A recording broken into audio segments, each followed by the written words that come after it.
ರಾಜಧಾನಿ ಬೆಂಗಳೂರಿನಲ್ಲಿ ದಿನದಿಂದ ದಿನಕ್ಕೆ ನೀರಿನ ಅಭಾವ, ನೀರಿನ ತತ್ವಾರ, ಜಲಕ್ಷಾಮ ಯಾವ ರೀತಿ ಆಗ್ತಾ ಇದೆ ಅಂತಂದ್ರೆ ಅದನ್ನ ಹೇಳಕ್ಕಾಗಲ್ಲ. ಕುಡಿಯೋದಕ್ಕೂ ನೀರಿಲ್ಲ, ಬಳಸೋದಕ್ಕೂ ನೀರಿಲ್ಲ. ಹನಿ ನೀರಿಗೂ ಕೂಡ ಒದ್ದಾಟ ಶುರುವಾಗಿದೆ.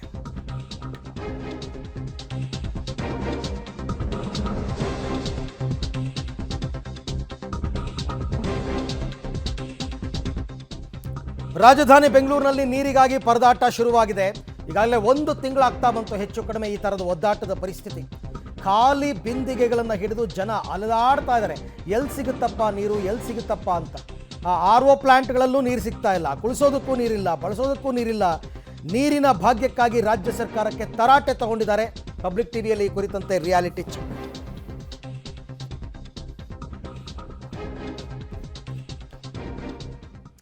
ನಮ್ಮ ಪಬ್ಲಿಕ್ ಟಿವಿಯ ವರದಿಗಾರರು ಬೆಂಗಳೂರಿನ ಬೇರೆ ಬೇರೆ ಭಾಗಗಳಿಗೆ ಭೇಟಿ ಕೊಟ್ಟು ನೀರಿನ ತತ್ವಾರ ಹೇಗಿದೆ ಅಂತಕ್ಕಂಥ ವಿಚಾರಗಳ ಬಗ್ಗೆ ಒಂದು ವರದಿ ಮಾಡಿದ್ದಾರೆ. ನೋಡೋಣ ಬನ್ನಿ. ಜೀವಜಲಕ್ಕಾಗಿ ರಾಜಧಾನಿ ಜನರ ಪರದಾಟ.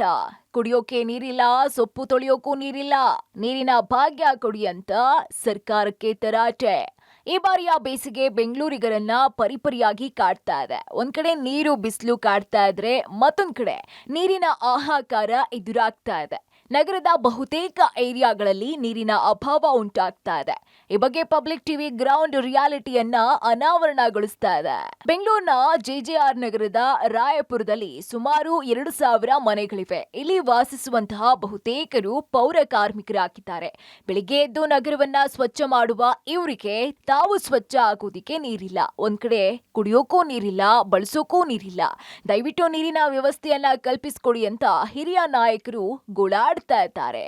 ಬೆಂಗಳೂರಿನಲ್ಲಿ ನೀರಿನ ಅಭಾವಕ್ಕೆ ಸಂಬಂಧಪಟ್ಟಂತೆ ಪಬ್ಲಿಕ್ ಟಿವಿ ವಿಸ್ತೃತವಾಗಿ ವರದಿಯನ್ನು ಪ್ರಸಾರ ಮಾಡ್ತಾನೆ ಇದೆ. ಅಂದರೆ ಎಲ್ಲೆಲ್ಲಿ ಯಾವ ಮಟ್ಟಕ್ಕೆ ಜನ ನೀರಿಗಾಗಿ ಹಾಹಾಕಾರವನ್ನು ಎದುರಿಸ್ತಾ ಇದ್ದಾರೆ ಅನ್ನುವಂಥ ವಿಚಾರಕ್ಕೆ ಸಂಬಂಧಪಟ್ಟಂತೆ ಎಲ್ಲ ರೀತಿಯಾದಂಥ ಸುದ್ದಿಗಳನ್ನು ಕೂಡ, ಅಂದರೆ ನೀರಿಗೆ ಯಾವ ರೀತಿಯಾಗಿ ಕಷ್ಟವನ್ನು ಅನುಭವಿಸ್ತಾ ಇದ್ದಾರೆ ಅನ್ನುವಂಥ ಸುದ್ದಿಗಳನ್ನು ಪ್ರಸಾರ ಮಾಡ್ತಾನೆ ಇದ್ದೀವಿ. ಈಗ ನಾನಿರುವಂಥದ್ದು JJR ನಗರದ ರಾಯಪುರಂ ವಾರ್ಡ್ನ 2ನೇ ಕ್ರಾಸ್ನಲ್ಲಿದ್ದೀನಿ. ಸುಮಾರು 2,000 ಮನೆಗಳು ಇರುವಂಥ ಕಾಲೋನಿ ಇದು. ಇಲ್ಲಿ ನೀರಿಗಾಗಿ ಜನ ಹಾಹಾಕಾರವನ್ನು ಪಡ್ತಾ ಇದ್ದಾರೆ. ಎಲ್ಲಿ ಹೋದ್ರೂ ಕೂಡ ನೀರಿಲ್ಲ. ಸುಮಾರು ಹೊತ್ತು ಕಾಯಬೇಕು. ಕೇವಲ ಒಂದು 5 ನಿಮಿಷ 10 ನಿಮಿಷ ನೀರನ್ನು ಬಿಡ್ತಾರೆ. ಆದರೆ ಅದರಲ್ಲಿ ನಾವು ಒಂದು 2-3 ಬಿಂದಿಗೆನೂ ಹಿಡಿಯೋಕ್ಕಾಗೋದಿಲ್ಲ. ಅಷ್ಟರ ಮಟ್ಟಿಗೆ ನಾವು ಸಂಕಷ್ಟವನ್ನು ಎದುರಿಸ್ತಾ ಇದ್ದೀವಿ. ಕುಡಿಯೋ ನೀರು ಇಲ್ಲ, ಒಂದು ರೀತಿ ಬಳಸೋದಕ್ಕೂ ಕೂಡ ನೀರಿಲ್ಲ ಅನ್ನುವಂಥದ್ದು. ಈಗ ನನ್ನ ಜೊತೆಗೆ ಇಲ್ಲಿ ಸ್ಥಳೀಯರಿದ್ದಾರೆ, ಹೆಣ್ಮಕ್ಳು ಎಲ್ಲರೂ ಕೂಡ ಬಿಂದಿಗೆ ಖಾಲಿ ಕೊಡೆಗಳನ್ನು ಇಟ್ಕೊಂಡು ತಮ್ಮ ಆಕ್ರೋಶವನ್ನು ವ್ಯಕ್ತಪಡಿಸ್ತಿದ್ದಾರೆ. ಅವ್ರನ್ನ ಮಾತನಾಡಿಸ್ತಾ ಹೋಗ್ತೀನಿ. ಎಷ್ಟು ದಿನಗಳಿಗೊಂದ್ಸಲಿ ನೀರು ಬಿಡ್ತಾರೆ? ಸಾಕಾಗ್ತಾ ಇದೆಯಾ ನಿಮಗೆ? ಒಂದು ದಿವಸ ಬಿಟ್ಟು ಒಂದು ದಿವಸ ಬಿಡ್ತಾರೆ ನೀರು. ಹಾಫ್ ಆನ್ ಅವರ್ ಬಿಡ್ತಾರೆ ಅಷ್ಟೇ, ಅದ್ರ ಮೇಲೆ ಬಿಡಲ್ಲ. ಬೋರ್ವೆಲ್ ನೀರು ಇಲ್ಲ, ಕುಡಿಯೋ ನೀರು ಇಲ್ಲ. ನಾವು ಬೋರ್ವೆಲ್ ನೀರು ಕುಡಿದು ಗಂಟ್ಲು ನೋವು ಬಂತೈತೆ. ಅದು ವೋಟ್ ಎಲೆಕ್ಷನ್ ಟೈಮಲ್ಲಿ ಸಾರು ಒಗ್ಗರಣೆ ಹಾಕೋಕ್ಕೂ ಬಿಡಲ್ಲ, ಓಡಿ ಬರ್ತಾರೆ. ಈ ಟೈಮಲ್ಲಿ ಯಾರು ನೋಡಿ ಈ ಕಡೆ ತಿರುಗೂ ನೋಡಿಲ್ಲ. ಇದು ಇಲ್ಲಿನ ಜನ ಆಕ್ರೋಶವನ್ನು ವ್ಯಕ್ತಪಡಿಸಿದ್ದಾರೆ. ಸಂಪೂರ್ಣವಾಗಿ ಇಲ್ಲೆಲ್ಲರೂ ಕೂಡ ಪೌರ ಕಾರ್ಮಿಕರ ಕುಟುಂಬಗಳು ವಾಸ ಮಾಡ್ತಾ ಇರುವಂಥದ್ದು. ಅವರು ಬೆಳಗ್ಗೆನೇ ಹೋಗಿ ನಗರವನ್ನು ಸ್ವಚ್ಛ ಮಾಡಿ ಬರ್ತಾರೆ. ಆದರೆ ಅವರು ಸ್ವಚ್ಛ ಆಗೋದಕ್ಕೆ ಇಲ್ಲಿ ಸರಿಯಾಗಿ ನೀರಿನ ವ್ಯವಸ್ಥೆ ಇಲ್ಲ. ಕುಡಿಯೋದಕ್ಕೂ ನೀರಿಲ್ಲ, ಅವರು ಬಳಸೋದಕ್ಕೂ ಕೂಡ ನೀರಿಲ್ಲ, ಅವರು ಸ್ವಚ್ಛವಾಗೋಣ ಅನ್ನೋದಕ್ಕೂ ಕೂಡ ನೀರಿಲ್ಲ. ಎಸ್, ವಿಜ್ಞಾನ ನಗರದ ಫಸ್ಟ್ ಸ್ಟೇಜ್ 4ನೇ ಕ್ರಾಸ್ನಲ್ಲಿ ನೀರಿನ ಅಭಾವ ಉಂಟಾಗ್ತಾ ಇದೆ. 8 ವರ್ಷಗಳ ಹಿಂದೆಯೇ ಬೋರ್ವೆಲ್ ನಿರ್ಮಿಸಿದ್ರು ಕನೆಕ್ಷನ್ ಕೊಟ್ಟಿಲ್ಲ. ಕಾವೇರಿ ನೀರು ಸರಿಯಾಗಿ ಬರ್ತಾ ಇಲ್ಲ. ಸಾವಿರಾರು ರೂಪಾಯಿ ಟ್ಯಾಂಕರ್ಗೆ ಕೊಡಬೇಕಾಗಿದೆ ಅಂತಾರೆ ಸ್ಥಳೀಯರು. ಬೆಂಗಳೂರಲ್ಲಿ ದಿನದಿಂದ ದಿನಕ್ಕೆ ನೀರಿನ ಹಾಹಾಕಾರ ಎದುರಾಗ್ತಾ ಇದೆ. ಅದರಲ್ಲೂ ಕೂಡ ಜನ ನೀರಿಗಾಗಿ ಪರಿತಪಿಸುವಂತ ಒಂದು ಪರಿಸ್ಥಿತಿ ಕೂಡ ನಿರ್ಮಾಣವಾಗಿದೆ.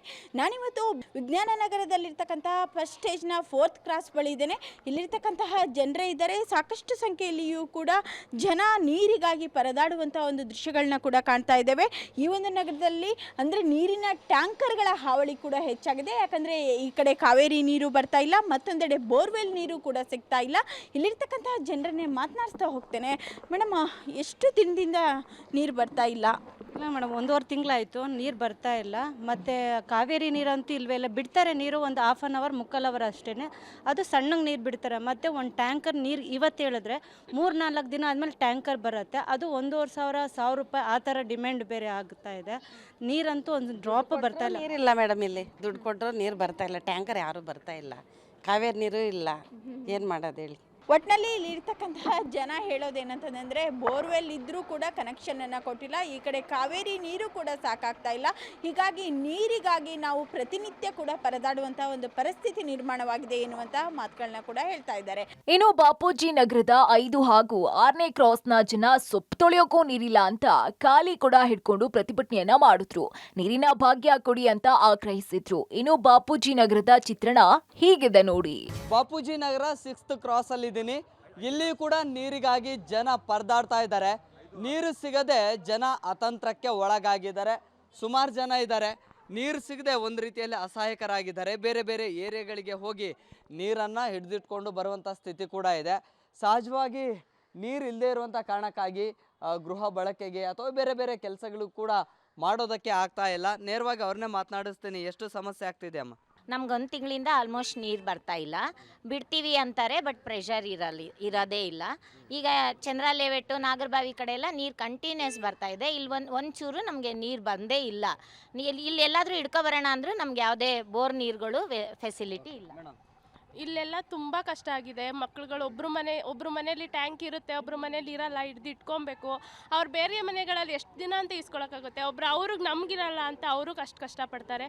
ಇಲ್ಲೇನಾದರೂ ಮಾಡಿಸ್ಲೇಬೇಕು. ಇನ್ನೂ ಒಂದು ಟೈಮಿಂಗ್ಸ್ ಇರಲ್ಲ. ಯಾವಾಗ ನೀರು ಬಿಡ್ತಾರೆ ಏನು ಆ ಟೈಮಿಂಗ್ಸೇ ಗೊತ್ತಾಗಲ್ಲ. ಎಲ್ಲೂ ಹೋಗೋಕ್ಕಾಗಲ್ಲ, ಎಲ್ಲೂ ಬರೋಕ್ಕಾಗಲ್ಲ. ಮನೇಲೇ ಕಾಯ್ಕೊಂಡು ಕೂತಿರ್ಬೇಕು ನೀರಿಗೋಸ್ಕರನು. ನಿಜವಾಗಿ ಏರಿಯಾ ಜನ ಹಂತ ಹಂತವಾಗಿ ಸೇರ್ತಾ ಇದ್ದಾರೆ.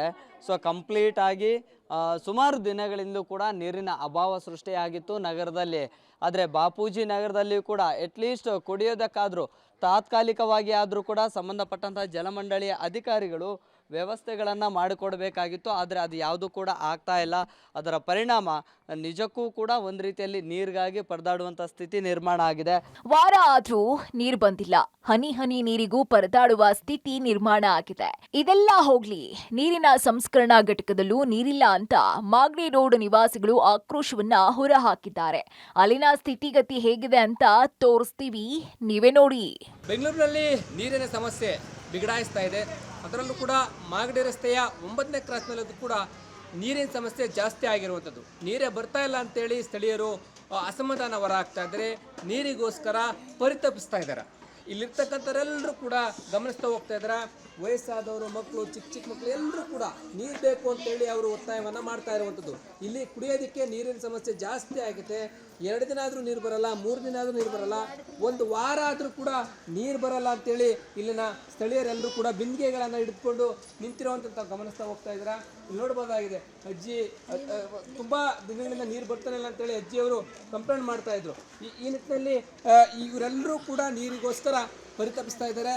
ಅಧಿಕಾರಿಗಳು ಕೂಡ ಜಲಮಂಡಳಿಯವರು ಯಾರು ಕೂಡ ಬಂದು ಕೇಳುವಂಥ ಕೂಡ ಪ್ರಶ್ನೆ ಕೂಡ ಮುಂದಾಗ್ತದೆ. ಇವರೆಲ್ಲರೂ ಕೂಡ ನೀರು ಬೇಕೇ ಬೇಕು ಅಂತೇಳಿ ಈಗಾಗಲೇ ಜೈಕಾರವನ್ನು ಕೂಡ ಹಾಕ್ತಾ ಇದ್ದಾರೆ. ಯಾಕೆಂತಂದ್ರೆ ಅಲ್ಲೆಲ್ಲ ಹೋಗಿ ತೊಗೊಂಡು ಬರ್ತಾ ಇದೀವಿ, ಕ್ಯಾನ್ ನೀರು ತೊಗೊಂಡು ಬರ್ತಾ ಇದೀವಿ. ಯಾರು ಸಹ ನಮಗೆ ನೀರು ಸಹಾಯ ಮಾಡ್ತಾ ಇಲ್ಲ. ಕುಡಿಯೋ ನೀರು ಬಿಡ್ತಾರೆ ಅಂದರೆ ಕುಡಿಯೋ ನೀರು ನಮಗೆ ಬಿಡ್ತಾ ಇಲ್ಲ. ಬೋರ್ ರೆಡಿ ಆಗಿದೆ, ಅದನ್ನು ಯಾರು ನಮಗೆ ರೆಡಿ ಮಾಡಿಸ್ಕೊಡ್ತಾ ಇಲ್ಲ. ಹಿಂಗಿದ್ರೆ ನಾವು ಹೆಂಗೆ ಸರ್ ಬದುಕೋದು ಹೇಳಿ ಸರ್? ಈಗ ಕುಡಿಯೋದಕ್ಕೆಲ್ಲ ನೀರು ವ್ಯವಸ್ಥೆ ಹೇಗೆ ಮಾಡ್ಕೊಂತಾರೆ? ಇಲ್ವೇ ಇಲ್ಲ ಸರ್. 5 ರೂಪಾಯಿ ಕಾಯಿನ ಹೋಗಿ ತಗೊಂಬಂದ್ರು ಕೂಡ 5 ರೂಪಾಯಿ ಕಾಯಿನೆಲ್ಲೂ ಬರ್ತಾ ಇಲ್ಲ ಸರ್. ಕೂಡಲೇ ಜಲಮಂಡಳಿ ಅಧಿಕಾರಿಗಳು ಎಚ್ಚೆತ್ತುಕೊಂಡು ಮಾಗಡಿ ರಸ್ತೆಯ 9ನೇ ಕ್ರಾಸ್ಗೆ ನೀರಿನ ಸೌಲಭ್ಯವನ್ನು ಕಲ್ಪಿಸಿಕೊಡ್ತಾರೆ ಅಂತೇಳಿ ಕಾದು ನೋಡಬೇಕಾಗಿದೆ. ಒಟ್ನಲ್ಲಿ ಬೆಂಗಳೂರಿನ ಜನ ಜೂನ್ ತನಕ ನೀರಿಗಾಗಿ ಪರಿತಪಿಸುವ ಪರಿಸ್ಥಿತಿ ಎದುರಾಗಿದೆ. ಸರ್ಕಾರ ಇನ್ನಾದ್ರೂ ನೀರಿನ ಸಮಸ್ಯೆಯನ್ನ ಬಗೆಹರಿಸುವಂತೆ ಗಮನ ಹರಿಸಬೇಕಾಗಿದೆ. Aruna Shiraguppi, public TV, Bengaluru. Okay, ಇನ್ನು ನೀರು ಪೋಲಾಗುವುದನ್ನು ತಪ್ಪಿಸೋದಕ್ಕೆ ಬೆಂಗಳೂರಿನಲ್ಲಿ ನಲ್ಲಿಗಳಿಗೆ ಏರಿಯೇಟರ್ ಅಳವಡಿಕೆ ಕಡ್ಡಾಯ ಮಾಡಲಾಗಿದೆ. ಏರಿಯೇಟರ್ ಅಳವಡಿಕೆಗೆ ಮಾರ್ಚ್ 31ರ ತನಕ ಗಡುವನ್ನು ಕೊಡಲಾಗಿದೆ. ಯಾಕೆ ಅಂದರೆ ನಲ್ಲಿಗಳಲ್ಲಿ ನೀರು ಪೋಲಾಗೋದನ್ನು ಇದು ತಪ್ಪಿಸುತ್ತಂತೆ. ಪ್ಲಂಬರ್ ಅಸೋಸಿಯೇಷನ್ ಜೊತೆ ಸಭೆ ನಡೆಸಿ ನಿರ್ಧಾರ ಕೈಗೊಳ್ತಾರೆ. ಮಾರ್ಚ್ 31ರ ಒಳಗೆ ಅಂದರೆ ಈ ತಿಂಗಳ ಕೊನೆಯ ಒಳಗೆ ವಾಟರ್ ಟ್ಯಾಪ್ ಮಾಸ್ಕನ್ನು ಅಳವಡಿಸಬೇಕು. ಏರಿಯೇಟರ್ ಅಳವಡಿಕೆಯಿಂದ 60% 85% ನೀರು ಉಳಿತಾಯ ಆಗುತ್ತಂತೆ. ಹೆಂಗೆ ಇದು ಅಂತಂದರೆ, ಲೈಸೆನ್ಸ್ ಹೊಂದಿದ 1500 ಪ್ಲಂಬರ್ಗಳಿದ್ದಾರೆ. ಏರಿಯೇಟರ್ ಅಳವಡಿಕೆಗೆ ಜಾಗೃತಿ ಮೂಡಿಸಬೇಕು. ವಾಣಿಜ್ಯ ಮಳಿಗೆ, ಕೈಗಾರಿಕೆಗಳು, ಅಪಾರ್ಟ್ಮೆಂಟ್, ಹೋಟೆಲ್ ಮತ್ತು ರೆಸ್ಟೋರೆಂಟ್, ಸಾರ್ವಜನಿಕ ಸ್ಥಳಗಳಲ್ಲಿನ ನಲ್ಲಿಗಳಿಗೆ ಏರಿಯೇಟರ್ ಅಳವಡಿಕೆ ಕಡ್ಡಾಯ. ನಿಮ್ಮ ಮನೆಗಳಿಗಲ್ಲ, ಇದೆಲ್ಲ ಸಾರ್ವಜನಿಕವಾಗಿ ಉಪಯೋಗಿಸ್ತಾರಲ್ಲ ನಲ್ಲಿಗಳು, ಅಲ್ಲಿಗೆ ಮಾತ್ರ. ಬೆಂಗಳೂರು ನಗರಕ್ಕೆ ಪ್ರತಿನಿತ್ಯ 2600 MLD ನೀರಿನ ಅಗತ್ಯ ಇದೆ. ಈಗ ಒಂದು 500 MLD ಕೊರತೆ ಇದೆ. ಸೊ ಹಾಗಾಗಿ ಕಾವೇರಿ ನೀರು ಕೂಡ ಒಂದು ಸ್ವಲ್ಪ ಬರ್ತಿರೋದ್ರಿಂದ ಸದ್ಯಕ್ಕೆ ಈ ಏರಿಯೇಟರ್ನ ಅಳವಡಿಸ್ಕೊಂಡ್ರೆ ನಿಜಕ್ಕೂ ಕೂಡ ನೀರನ್ನು ಉಳಿತಾಯ ಮಾಡಬಹುದು. ವಾಣಿಜ್ಯ ಮಳಿಗೆ, ಕೈಗಾರಿಕೆಗಳು, ಅಪಾರ್ಟ್ಮೆಂಟ್, ಹೋಟೆಲ್ ಮತ್ತು ರೆಸ್ಟೋರೆಂಟ್, ಸಾರ್ವಜನಿಕ ಸ್ಥಳಗಳಲ್ಲಿ ಇರ್ತಕ್ಕಂಥ ನಲ್ಲಿಗಳು, ಇಲ್ಲಿಗೆಲ್ಲ ಏರಿಯೇಟರ್ ಅಳವಡಿಕೆಗೆ ಈಗಾಗಲೇ ಪ್ಲಂಬರ್ಗಳ ಜೊತೆ ಏನೋ ಮಾತನಾಡ್ತಾರಂತೆ. ಪ್ಲಂಬರ್ ಅಸೋಸಿಯೇಷನ್ ಜೊತೆ ಮಾತನಾಡಿ ಕಡ್ಡಾಯ ಮಾಡ್ತಾರೆ.